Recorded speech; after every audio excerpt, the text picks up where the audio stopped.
Hello दोस्तों, स्वागत है आपका मेरे प्यारे यूट्यूब चैनल पीट स्प्रिंट में।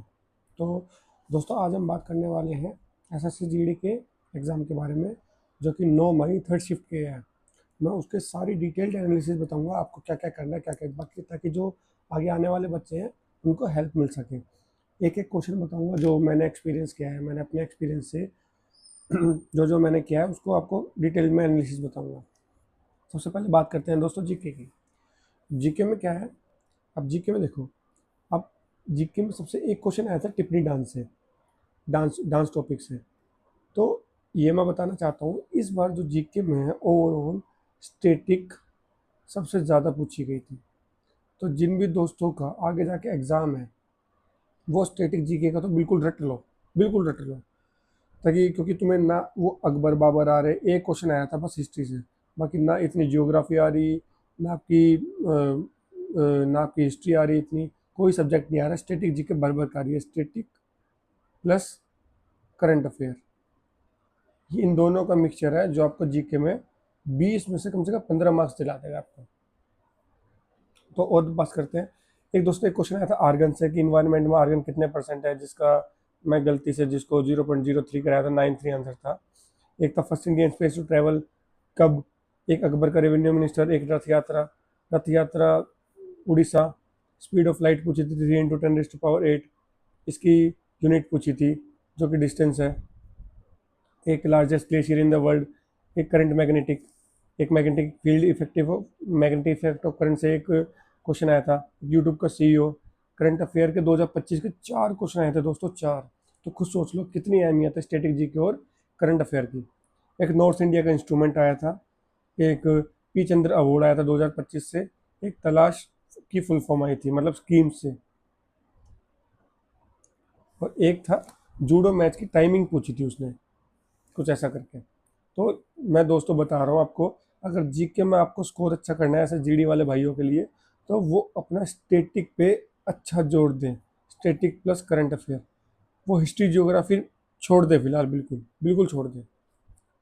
ये दोनों सब्जेक्ट आने वाले, अगर जिनके पास भी 5 से 7 दिन भी हैं, अगर ये टॉपिक अच्छे से कर लेते हैं, स्टैटिक प्लस करंट अफेयर जो कि इंपॉर्टेंट है, जो कि पुराने हैं, डांस हो गया, स्कीम्स हो गया, यही टॉपिक अगर वो रिवाइज कर लेते हैं तो उनका एक अच्छा खासा स्कोर आ जाएगा, कम से कम 15 प्लस स्कोर आ जाएगा 20 में से, सिर्फ जी के और स्टैटिक जी के और करंट अफेयर से। अब बात करते हैं दोस्तों रीजनिंग की। मतलब जीके का जो मैं आपको लेवल बताऊँ ना, वो इजी टू मॉडरेट था, इतना हार्ड लेवल नहीं था। मैंने बेसिक 11 क्वेश्चन करे हैं अटेम्प्ट, बट इतना मॉडरेट नहीं था, मैंने छेड़े ही नहीं बिल्कुल क्वेश्चन मतलब। तो रीजनिंग रीजनिंग मुझे थोड़ी सी ठीक लगी, थोड़ी सी टफ कह सकते हो, मतलब टफ तो नहीं कहूँगा, मतलब वो इजी टू मॉडरेट लेवल की लगी मुझे रीजनिंग। मतलब जीडी के एग्जाम के हिसाब से, तो जीडी के एग्जाम का लेवल है उस हिसाब से मुझे काफ़ी मॉडरेट लगी रीजनिंग। एक वॉच क्लॉक से क्वेश्चन आया था वॉच का, वो भी अच्छा खासा ठीक ठाक क्वेश्चन था, मतलब इजी टू मॉडरेट क्वेश्चन था। उसका आंसर कुछ, इसका क्वेश्चन कुछ ऐसा था कि वो 6 3 आंसर था उसका, कि वो उतने एंगल डिग्री में चली जाएगी तो उसका कितना टाइम होगा, इस तरह से कुछ क्वेश्चन पूछा था।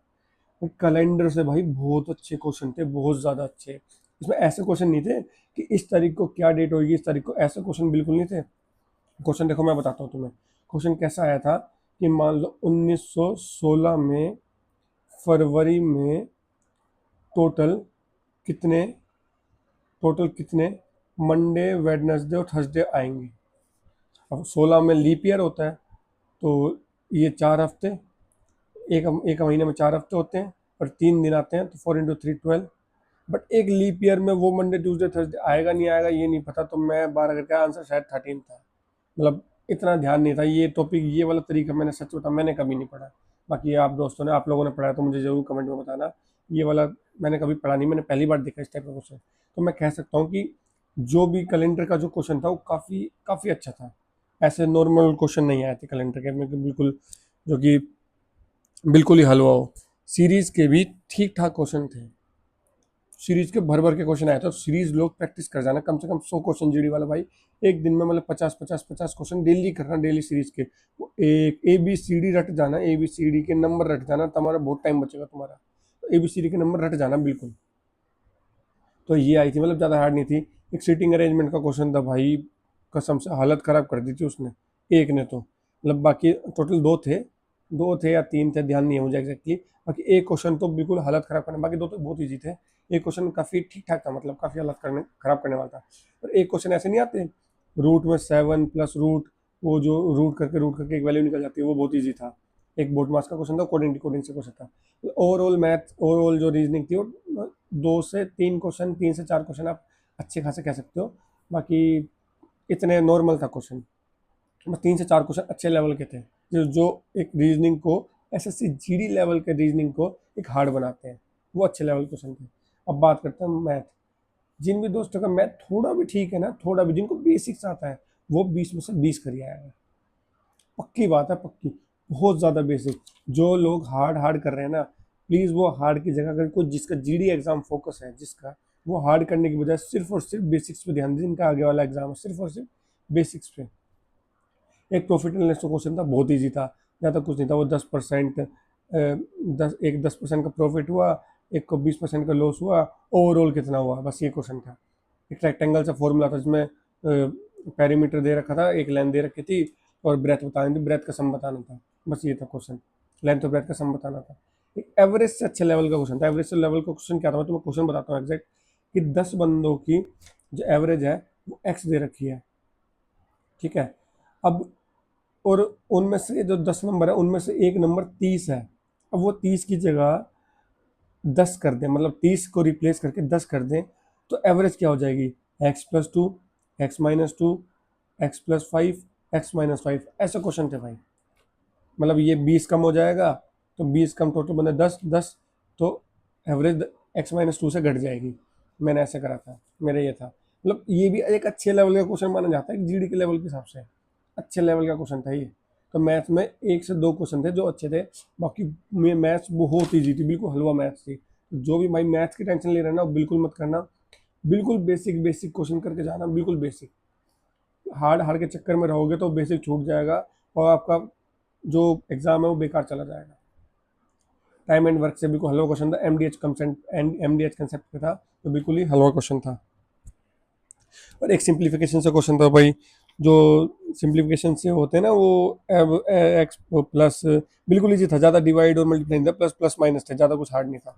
एक डिस्काउंट से क्वेश्चन था जो कि बहुत ईजी था। मतलब ओवरऑल मैथ्स है, एक क्वेश्चन या 2 क्वेश्चन हार्डली जो हार्ड होंगे, बस एवरेज का जो मुझे लगा जो एवरेज का था, बाकी सब ईजी था, बिल्कुल ईजी।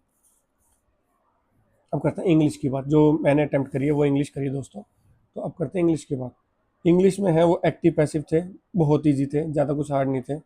पैसेज बहुत ईजी था, तुम्हें पैसेज पढ़ने की भी जरूरत नहीं है। तुम एक, जो एक कंसेप्ट, एक माइंड है ना, जो बिल्कुल बेसिक वाला माइंड है, कि हाँ, कि ये क्वेश्चन पढ़ते तुम्हें पता है कि जो तीन जो आंसर हैं, जो वो तीन ऑप्शन है वो नेगेटिव में होंगे, ये आंसर हो ही नहीं सकते। कि किसी का बुरा करना, इस टाइप से इंग्लिश में बता रहा हूँ, एक तरह से हिंदी में समझा रहा हूँ तुम्हें। किसी का बुरा करना है, जैसे ये ऑप्शन में है, वो ये आंसर हो ही नहीं सकता किसी भी चीज़ का, क्योंकि आंसर हमेशा एक पॉजिटिव होता है, मे भी जहाँ ज़्यादातर होता है पॉजिटिव होता है। तो इतना ईजी था जो पैसेज था, वो पढ़ने की भी जरूरत नहीं थी।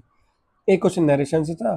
सिनोनिम एंटोनिम बहुत ईजी से, मतलब जो कि ऑप्शन एलिमिनेशन से हो जाते हैं। तो ओवरऑल ये एग्ज़ाम था।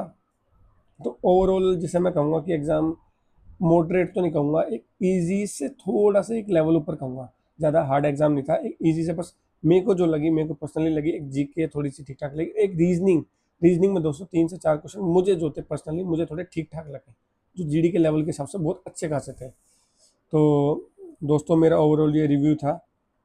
अगर आपको मेरा रिव्यू पसंद आया, अगर कोई भी डाउट हो दोस्तों, तो मुझे कमेंट में बताना। और मैं अपना टेलीग्राम आपको नीचे टेलीग्राम नीचे अपने बायो सेक्शन में आपको लिंक दे दूंगा। जो बच्चा जुड़ना चाहे वो जुड़ सकता है। जो भी आपको ओवरऑल जो भी मेरे से डाउट है, अगर मैंने कुछ गलत बताया हो या आपको कुछ गलत लगा हो, तो आप मेरे से कमेंट सेक्शन या टेलीग्राम पे पूछ सकते हो। थैंक यू दोस्तों। अगर थोड़ी सी भी इन्फॉर्मेशन मेरी ठीक लगी हो तो प्लीज़ मेरे चैनल को सब्सक्राइब करना। अभी स्टार्ट किया है तो नई मेहनत है मेरी, तो प्लीज़ चैनल को मेरे सब्सक्राइब करना। थैंक यू दोस्तों।